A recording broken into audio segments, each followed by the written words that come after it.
पौराणिक कथा के अनुसार भगवान राम भारत के एक आदर्श पुरुष माने जाते हैं।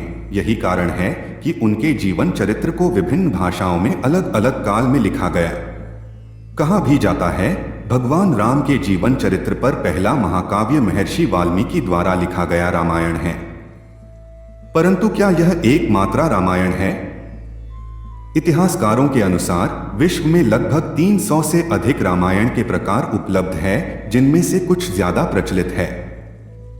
आइए आज हम जानते हैं कि भगवान राम के जीवन पर आधारित रामायण कितने प्रकार की है।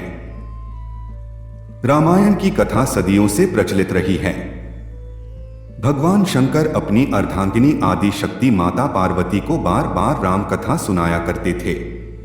वे कभी श्री राम चरित्र के बारे में बताते तो कभी श्री राम द्वारा किए गए कार्यों का उदाहरण दिया करते थे।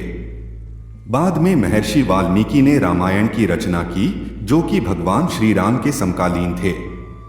यही कारण है कि श्री राम के जीवन पर आधारित वाल्मीकि रामायण को ही सबसे सटीक माना जाता है तथा वाल्मीकि रामायण को ही आधार मानकर अलग अलग समय अलग अलग भाषाओं में कई रामायणों का निर्माण किया गया।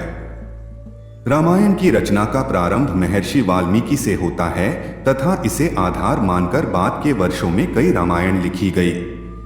ऐसा कहा जाता है कि पूरे विश्व में 300 से ज्यादा राम कथाएं मिलती हैं।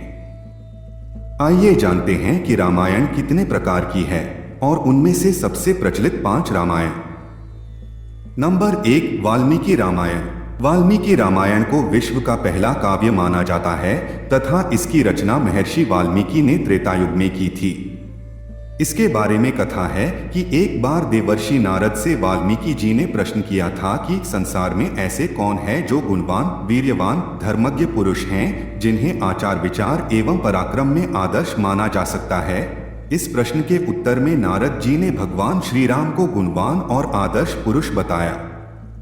वाल्मीकि रामायण में 24,000 श्लोक तथा 6 कांड हैं, जो इस प्रकार हैं: बालकांड, अयोध्याकांड, अरण्यकांड, किष्किंधा सुंदरकांड और लंका कांड। ऐसा कहा जाता है कि उत्तरकांड मूल वाल्मीकि रामायण का भाग नहीं है, इसे बाद में जोड़ा गया है। नंबर 2, कंब रामायण। कंब रामायण की रचना चोल सम्राट कुलोतुंग द्वितीय के दरबारी कवि कंबन ने की थी, जिन्हें कवि चक्रवर्ती की उपाधि से सम्मानित किया गया था। कंब रामायण तमिल साहित्य का सबसे बड़ा ग्रंथ है। इसमें 10,000 पद्य तथा 6 कांड हैं।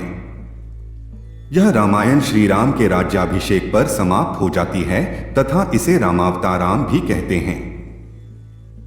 नंबर 3, अध्यात्म रामायण।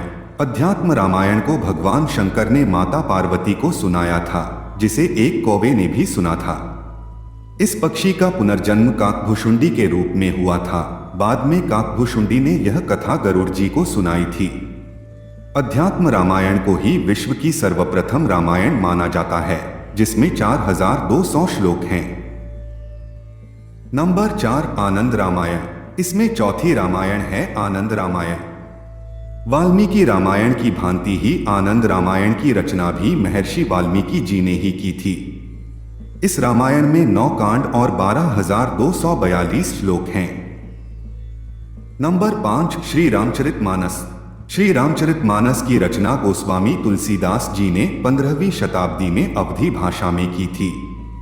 इसमें 9,388 चौपाइयां, 1,172 दोहे, 87 सोठे, 47 श्लोक और 208 छंद हैं, जिसकी संख्या कुल मिलाकर 10,902 है।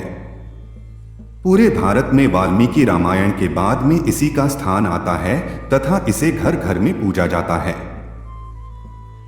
वाल्मीकि रामायण और अन्य रामायणों में जो अंतर देखने को मिलता है वह इसलिए है क्योंकि वाल्मीकि रामायण को तथ्यों और घटनाओं के आधार पर लिखा गया था, जबकि अन्य रामायणों को श्रुति के आधार पर लिखा गया था। अगर आपको वीडियो पसंद आया हो तो कृपया वीडियो को लाइक तथा चैनल को सब्सक्राइब अवश्य करें।